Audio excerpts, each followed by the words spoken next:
Un peu de silence, s'il vous plaît.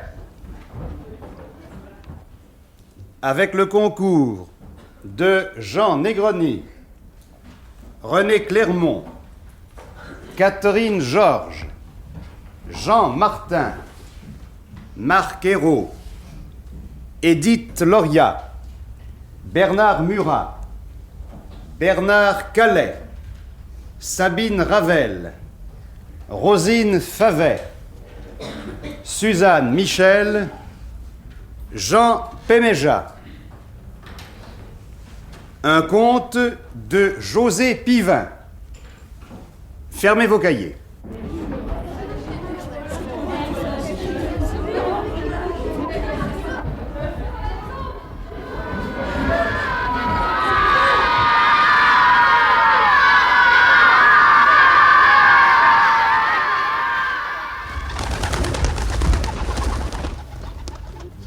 Les Bohémiens des algues.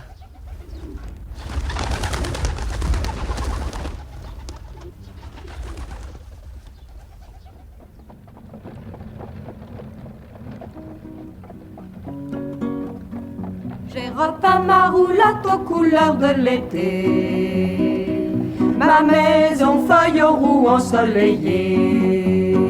J'écoute la crinière de mon cheval bruissant, clapotis de sabots au parage des routes. Parmi les herbes grêles, sa grâce et sa carotte, jaillit des sauterelles, s'avance ma roulotte.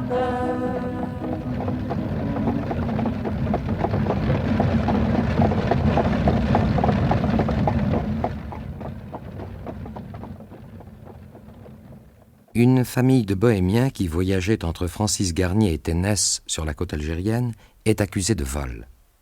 Quoiqu'innocents, les bohémiens sont obligés de fuir. C'est ainsi que les parents se cachent dans des ruines où les véritables bandits les font prisonniers.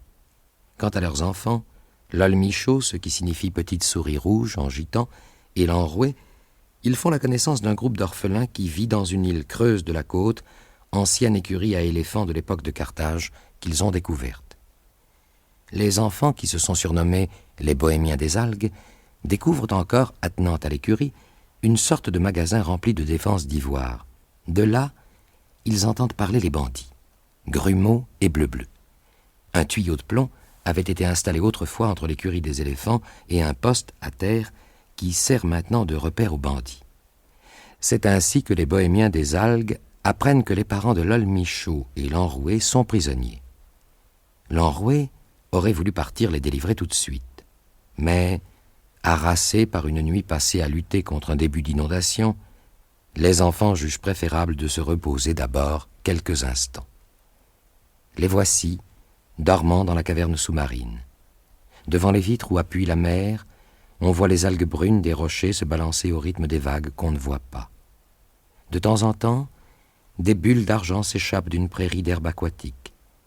Des poissons isolés passent sur le fond de sable, raides, sans un mouvement de nageoire. Puis, c'est un banc de jeunes brochets, tous alignés dans le même sens, leurs yeux dorés comme la goutte jaune d'une bague. Une tour penchée s'avance, volute d'un coquillage que porte un crustacé. La tour passe, lentement, traînée par les 8 pattes inquiètes. Tout le monde dort encore dans la maison des algues. Les ombres tournent, et voici que l'ours qui sommeillait aussi s'est mis à bâiller.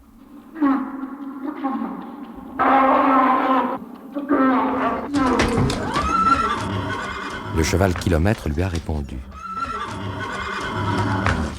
Les bohémiens se sont réveillés tous ensemble. Oh là là, il faut les délivrer. Mais comment? Dans des boîtes de idiotes. Oh, j'ai rêvé. Moi, j'ai rêvé qu'on prenait les bandits au collet. Oui. Ils sortaient à 4 pattes d'un terrier et hop, ils s'étranglaient. Comme des lapins. L'idée de l'olmichaud n'est pas si bête. Il est très possible qu'ils sortent d'un terrier. Oui, mais le premier bandit attrapé, comment feras-tu pour le second? Une autre idée. Si on les enfumait. Décidément, vous vous obstinez tous à croire qu'on peut capturer des bandits comme n'importe quel gibier. Oui, et puis comment vas-tu faire pour allumer du feu devant leur terrier sans qu'ils te voient? Mais ils ne me verront pas. Je vais les enfumer par téléphone. Téléphone. Mais oui, par le tuyau de plomb. Ah, mais c'est pas bête, Ah, on fume oui, c'est une bonne idée, ça. Oui. Et nos parents, alors? Ah bah, nous ne ferons pas trop de fumée. Juste le nécessaire pour piquer les yeux des bandits et les faire sortir. Bon, bah, nous partirons cette nuit, chacun armé, non pas d'un collet, mais d'un lasso pour les ligoter. Bah, vous parlez tous comme si vous saviez où se trouve leur repère. C'est vrai. Moi, en tout cas, je sais dans quel coin de la forêt il faut chercher. Où ça? N'avez-vous pas entendu les bandits parler des 3 pins serpents? Qu'est-ce que c'est, les pas serpents? Ce sont 3 arbres dont les branches sont tordues comme des boas prêts à piquer. Je les ai vus. Et beaucoup de pins sont tordus par le vent de la mer. Oui, mais ceux-ci sont près des ruines. Près des souterrains carthaginois? Oui. Oh oui, maintenant je me rappelle les arbres. Je suis montée dessus. De là, on domine la forêt. C'est vrai, moi aussi. Mais je n'ai jamais vu que quelques pierres éboulées. On réfléchit. Dans la maison des algues, le soleil, à mi-chemin de voyage, perçait de 6 rayons venus par les fenêtres de la mer. On aurait dit les cils blonds d'un lointain protecteur. Je vais voir mes parents, je vais les revoir. Oui, Lol Michaud, mais ne le répète pas tout le temps. En effet, les orphelins se taisaient chaque fois que la petite bohémienne parlait de ses parents. Ils pensaient aux leurs, et en même temps, ils espéraient profiter de cette tendresse familiale qu'allaient sans doute recevoir leurs amis. Et cela donnait des reflets dorés à leurs yeux presque trop bleus. Mais il ne s'agissait pas de s'attendrir avant d'avoir capturé les bandits. Je vais m'habiller pour aller vendre mes poissons au village et acheter de la corde. Mais moi, j'irai avec l'enroué du côté des arbres serpents. Nous irons seuls. Oh, il vaut mieux pas être trop nombreux, vous savez. Moi, je couperai des branches vertes pour faire de la fumée. C'est ça, Lol Michaud. Coupe aussi déjeuner, j'en ai vu. Il donne beaucoup de fumée en brûlant. Mais le chêne-liège encore plus. Essayez, vous verrez. Coupez tout ce que vous voulez et faites-en un bon tas dans la salle d'ivoire. Bon, moi, avec la même, nous allons nettoyer le passage qui mène au magasin et tout préparer pour recevoir les nouveaux bohémiens des algues. D'accord? Oui. L'après-midi se passa donc en préparatifs de combat et de fête. De temps en temps, l'un des orphelins débouchait le tuyau de plomb pour écouter ce qui pouvait se passer chez les bandits. Mais on n'entendait plus un bruit. Les 2 compères devaient, comme ils l'avaient décidé, boire et manger les produits de leur vol à l'ombre des arbres serpents. Puis, vers le soir, Shaum rentra dans la maison des algues. Bon. Il fait chaud dehors, mais j'ai bien vendu mes poissons. Tu as pensé à acheter de la corde? Vous inquiétez pas, je l'ai pas oublié non plus. Ah, tant mieux. La voilà. Avec ça, mes enfants, je me charge d'empacter tous les bandits de la terre. 2 suffisent. Ah, voilà, Marion et l'enroué qui reviennent. C'est bien près des pins serpents que se trouve le repère des bandits. Un vrai terrier. Ouh, qui fait chaud dehors. Laissez-moi m'asseoir. Tiens, assieds-toi. Vous les avez vus? Oui, à quelques mètres de nous. Mais eux, ils ne se sont pas aperçus que vous étiez là? Non, nous étions cachés par des lentisques. Et puis, ils étaient trop occupés par leur repas. Comment mangent les bandits? Et comme tout le monde, l'un était allongé à plat ventre dans l'herbe, et l'autre s'était installé sur une branche d'arbre. Ils ont parlé de mettre le feu à une forêt pour pouvoir voler le garde forestier pendant ce temps. Puis, ils sont rentrés tranquillement dans leur trou en fumant leur pipe. On va leur en donner une pipe à fumer, tiens. Bon, bah nous apportons tout ce qu'il faut pour ça. Oh, mes enfants. Voilà des sabots de bois vert. Je crois qu'il n'a jamais fait aussi chaud dehors. Le soleil semblait vouloir nous lancer des cailloux brûlants. Oh, il y avait 2 temps à tête verte qui ne cessaient de vouloir me piquer. Ah, mais je les ai eus. Bon, maintenant, il n'y a plus qu'à attendre la nuit. Ah, heureusement qu'il fait toujours bon dans la maison des algues, hiver comme été. Pourtant, malgré l'affirmation de Shaum, une certaine chaleur paraissait s'être infiltrée dans la maison des algues. Tandis que les uns mangeaient une tranche de poisson ou allaient boire à l'abreuvoir, d'autres vérifiaient nerveusement les nœuds coulants des collets qui devaient attraper les bandits. De temps en temps, on collait l'oreille à l'ouverture du tuyau de plomb pour se rendre compte si les bandits étaient toujours là.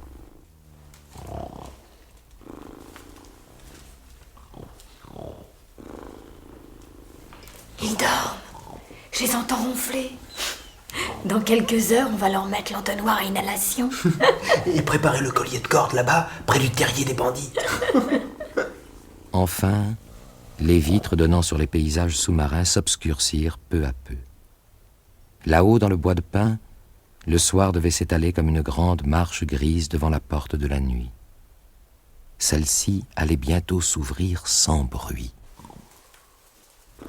Bon, alors je reste donc ici avec Hilda pour allumer le feu et mettre l'entonnoir. J'espère que vous me téléphonerez dès que vous aurez pris les bandits. T'inquiète pas, Neji, tu seras prévenu. Mais ne faites pas de bruit tant que les bandits ne seront pas pris. Je voudrais vous accompagner. Non, c'est dangereux. Mais je me cacherai comme une petite souris rouge. Personne ne me verra. Bon, il fait nuit, tu resteras à l'écart. Allons, plus de discours, partons. Oui.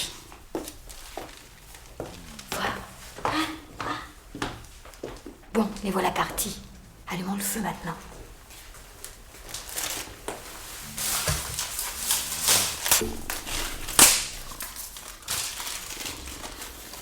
Voilà. Oh, ça fume. Ça pique les yeux. Chut, taisez-vous. Préparez-vous à mettre l'entonnoir dans le tuyau. Je compte jusqu'à 1000. Le temps prévu pour permettre aux bohémiens des algues d'atteindre les 3 pins serpents, une fois écoulé, 997, 998, 999 et 1000. Ça y est, ils doivent être arrivés. Attendons encore un instant. Oui. Oh là là, ça fume de plus en plus. On se croirait dans le brouillard. C'est nous qui allons être asphyxiés maintenant. Regarde, ça rentre comme dans une cheminée. On dirait qu'ils aspirent la fumée avec une paille là-bas. Ils aiment peut-être ça. Oui, mais c'est parce qu'ils sont situés plus haut que nous. La fumée monte. Tant mieux. Chut, écoute, ils se réveillent.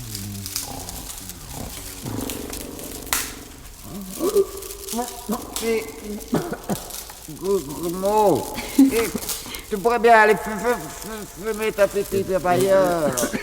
Hein? Dehors.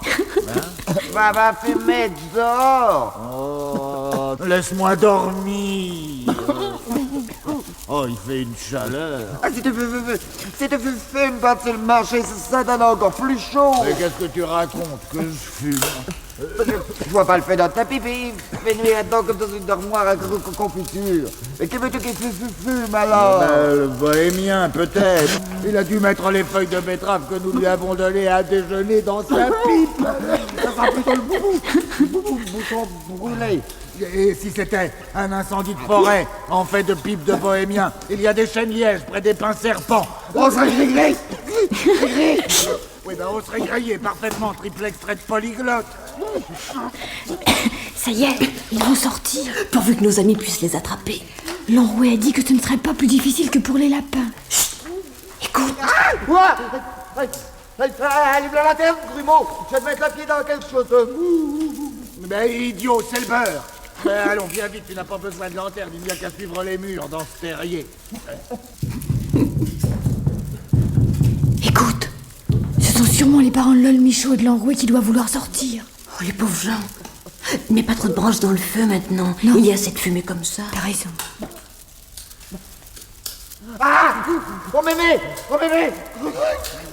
Avance, mémé, tu me mets les pieds sur la figure. Oh mais trangue! Je suis pris encore! Ouais, Soso, avance, Soso. Où es-tu? Bleu a sûrement dû être bâillonné. Il ne peut plus répondre. Allez, à l'autre maintenant, oui. Eh bien, tu deviens bien vieux, mon pauvre bleu. Ah, c'était pourtant pas bien malin de sortir de... Il est pris aussi. Nedji, Nilda, nous les tenons. Vous avez entendu? Oui, nous allons vous rejoindre. Mais allez vite délivrer les prisonniers. Lol, Michaud et l'enroué sont déjà dans le terrier. Lol, Michaud, l'enroué. Ah, mes enfants. Maman, papa. Lol, Michaud. Éteignez le feu, nous n'en avons plus besoin. Bon, Et allumez la cuisinière à la place. Préparez le dîner. d'accord, Chao, mais les bandits. Nous les enfermerons dans la pièce où ils avaient mis leurs prisonniers. Une ancienne cage à singes d'après les sculptures. Ils ne paraissent plus reconnaître le chemin, il faut les pousser. Allons, Bleu et Grumeau, bonne nuit. Et si vous avez envie de fumer, vous n'aurez qu'à téléphoner. On vous enverra tout ce qu'il faudra. il n'y avait aucune inquiétude à avoir. Les prisons anciennes valent les nouvelles. On retrouverait les bandits le lendemain matin pour les remettre aux gardes champêtres, et c'est avec la plus grande tranquillité que la petite troupe, augmentée du père Carolin et de sa femme, se dirigea vers la maison des algues. Wolf avait allumé une lanterne, et on le suivait à travers les broussailles qui n'étaient plus animées que par le chant habituel des grillons et un peu de vent chaud. Ah, je me sens mieux. Décidément, je ne suis pas fait pour vivre enfermé, surtout dans une cage à singes. Qu'il fait bon sur cette falaise devant la mer. Et ce vent tiède et doux comme une gomme qui s'est échauffée à force de me frotter le front. Ah, j'en avais besoin pour effacer ces saletés d'ennui que j'ai eues depuis 2 jours. Mais c'est fini, grâce à vous tous. Ne pense plus à tout ça. Viens, papa. On nous attend dans la maison des algues. Et les autres sont déjà loin. Non, mais laisse-moi écouter encore un instant les grillons, là, le Michaud. Ils récurent leurs marmites, disait ma mère. Et quand j'étais petit, je passais mon temps à chercher les marmites des grillons dans les trous des talus. Et que font-ils cuire dans leurs marmites, les grillons? Des petites étoiles blanches. Rien que celles qui ressemblent à des petits cœurs de salade. Et seulement les étoiles sont très haut dans la nuit. Alors les grillons passent simplement leur temps à faire chanter leurs marmites en regardant le firmament.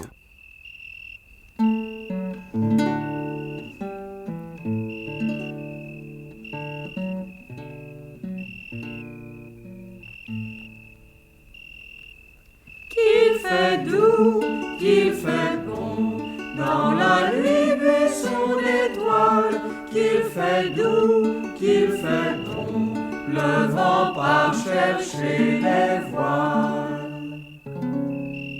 Mais les bateaux sont au port, capitaine ronflant. Dans toutes les maisons on dort, dans les lits bien sagement. Qu'il fait doux, qu'il fait bon, dans la nuit le vent heureux, qu'il fait doux, qu'il fait bon, le vent trouve nos cheveux. Et les enfants yeux ravis rêvent au vent dans la nuit, sont partis vers un pays, en parler ce n'est pas permis. Qu'il fait doux, qu'il fait bon, l'herbe sent le paradis.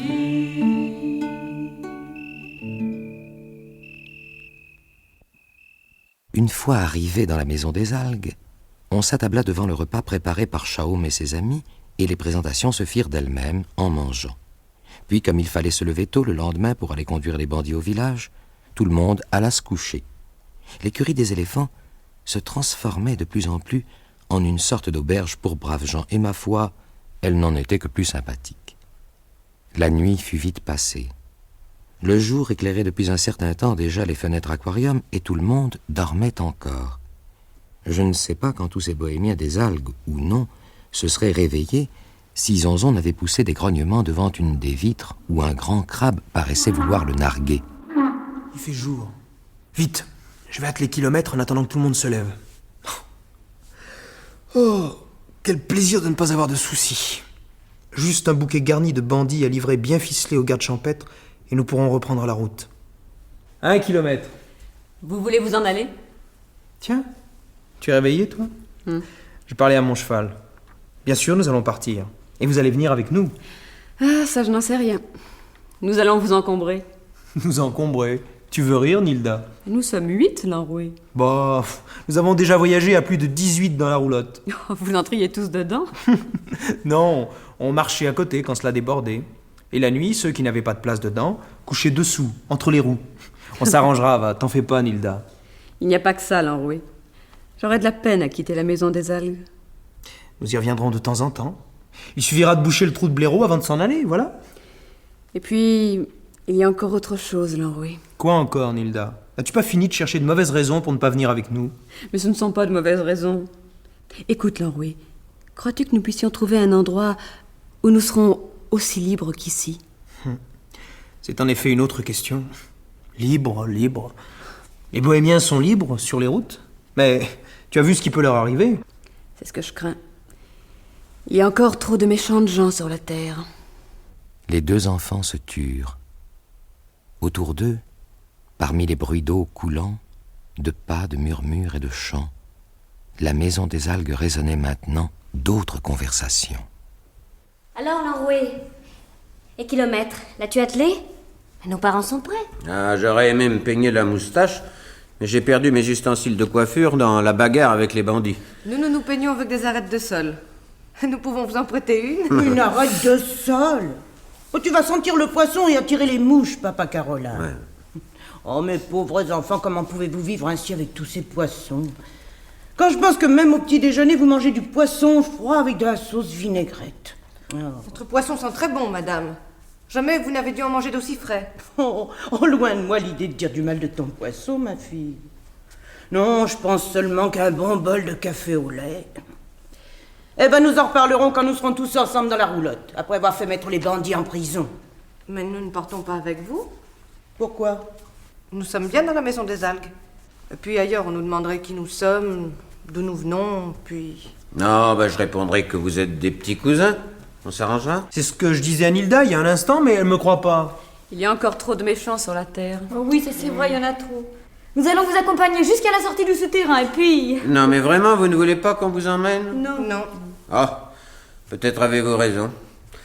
Alors, il faut nous décider à charger les dénommés Grumeau et Bleu-Bleu que nous avons laissés dans la forêt. Et ficelés comme ils le sont dans leur terrier, ils doivent ressembler à 2 cocons de cafard.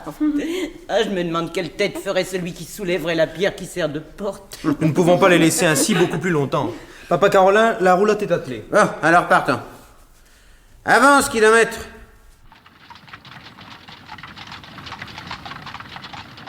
La roulotte suivit le souterrain et s'arrêta devant l'orifice laissé par la grande dalle basculée. Le soleil de la garrigue apparut aux yeux du vieux cheval. Tandis que Bohémien de la route et Bohémien des algues se disaient au revoir, il allongea les dents vers une touffe de feuilles vertes et attendit le moment de reprendre ses efforts, sans y penser. Venez que je vous embrasse une dernière fois. Bon, c'est tout ce que je peux faire maintenant pour vous remercier. Méfiez-vous, nos joues peuvent sentir le chien de mer. Allons, Chaume, ne garde pas rancune à maman bohémienne. Si tu la connaissais mieux, tu verrais qu'il n'y a pas chez elle le moindre grain de méchanceté. Et pourtant, il y a de la place. Je suis pas maigre. Papa Carolin profita de ce moment de détente pour donner le signal du départ. Un claquement de fouet suffit à faire relever la tête à kilomètres et à rendre sensible la séparation. La roulotte s'éloigna, laissant dans la garrigue les orphelins aux guenilles sonnantes qui s'étaient mis à la recherche de bois secs. Une demi-heure plus tard, Papa Carolin arrêtait kilomètres devant les 3 pins serpents. Éloigne-toi, Lol Michaud, j'enlève la barre de fer. Ah, voilà. On voit rien dans ce trou-là. Même ligoté, ils dorment. De vrais brutes. Bleu, qu'y a-t-il?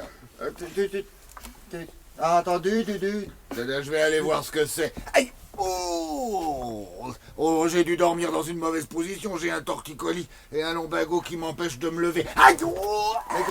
Gru. Ah, mais quoi, gru. Lève-toi, idiot, et va voir. Gru. Nous sommes les gogos. Les gogos. Oui, ligoté. Je vais vous rafraîchir la mémoire, moi. Espèce de cancrelade soupirail. Ah non! Aide-moi à emporter ces kilos de viande dans la roulotte. L'enroué. Et ne perdons pas de temps. Oui, Papa Carolin. Les 2 bandits furent placés l'un près de l'autre sur le plancher de la roulotte. Referme le terrier, l'enroué. Personne n'a besoin de le connaître. Tu devrais même le recouvrir de terreau. Oui, je vais le faire. La cachette au téléphone disparut sous les aiguilles de pin apportées par Lol Michaud et l'enroué.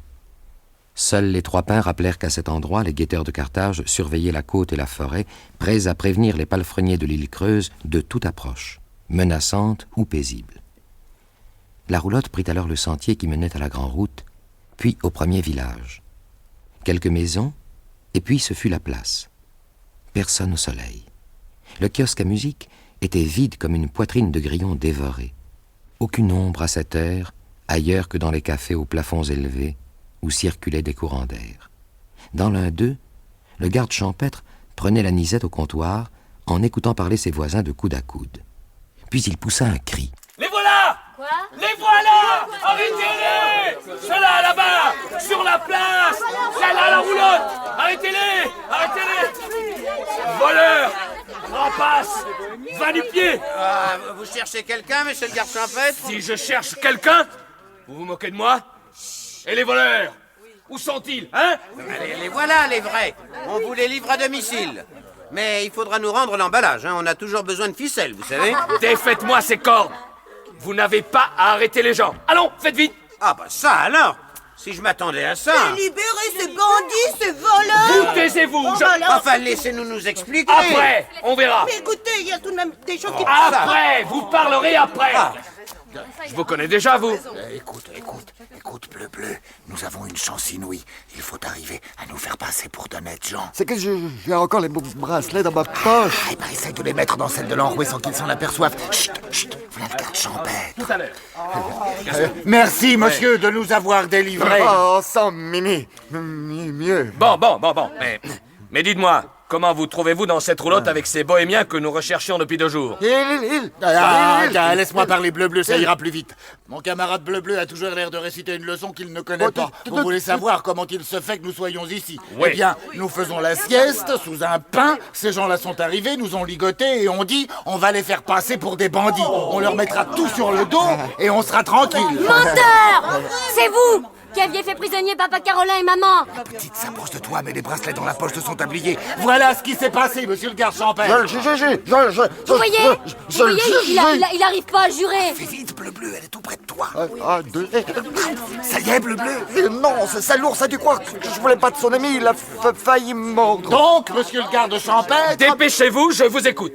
Idiot, n'aie pas peur. Je n'ai pas peur. Je voudrais bien t'y voir, moi. Qu'est-ce que vous racontez tous les deux? Je n'aime pas les mystères. Si vous avez quelque chose à dire, dites-le tout haut. Mais c'est ça, tout haut. Mais je disais simplement à mon ami que le toupet de ces bohémiens était extraordinaire. Vouloir nous faire passer pour des bandits. Moi, comte Gérard du Grumeau, et mon ami Follinet, industriel. Quelle industrie? Des sards. Des sardines en conserve. Non, je voulais te dire des arts. Il fallait le dire plus tôt, et puis plus vite. Chut, voilà la petite fille qui revient près de nous, et l'ours n'est pas là. Qu'est-ce que vous préparez encore, sale torchon? Oh, mais vous voyez, monsieur le garde champêtre, cette fille nous injurie. Viens le dire plus près, ma petite, allez, plus près encore. Garde champêtre! Regardez, vite! Oh! Le garde champêtre venait de voir la main de Bleu-Bleu chargée de bracelets le porter vers la petite poche de l'almichaud. Je vous ai vu! Pardon, vous avez vu qui? Mon camarade. Moi pas.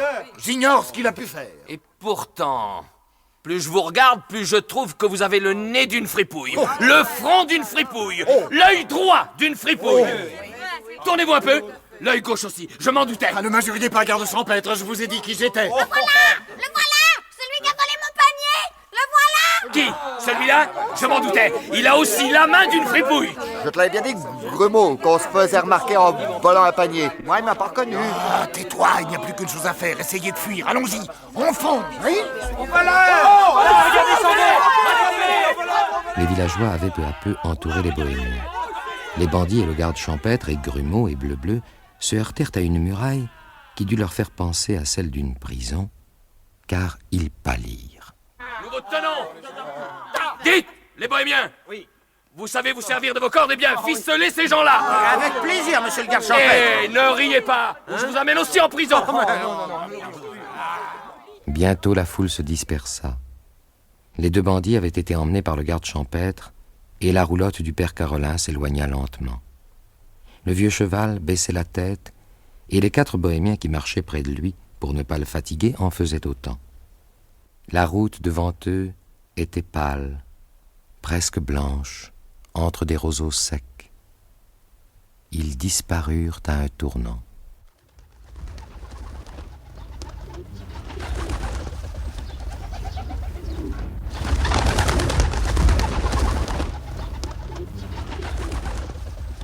Vous venez d'entendre « Fermez vos cahiers » avec le concours de Jean Negroni, René Clermont, Catherine Georges, Jean Martin, Marc Hérault, Édith Loria, Bernard Murat, Bernard Calais, Sabine Ravel, Rosine Favet, Suzanne Michel et Jean Péméja. Chef opérateur du son, Jean Jusforgue, collaboration technique, Yann Parentoen, assistant, Daniel Long, à la guitare, José Ruiz.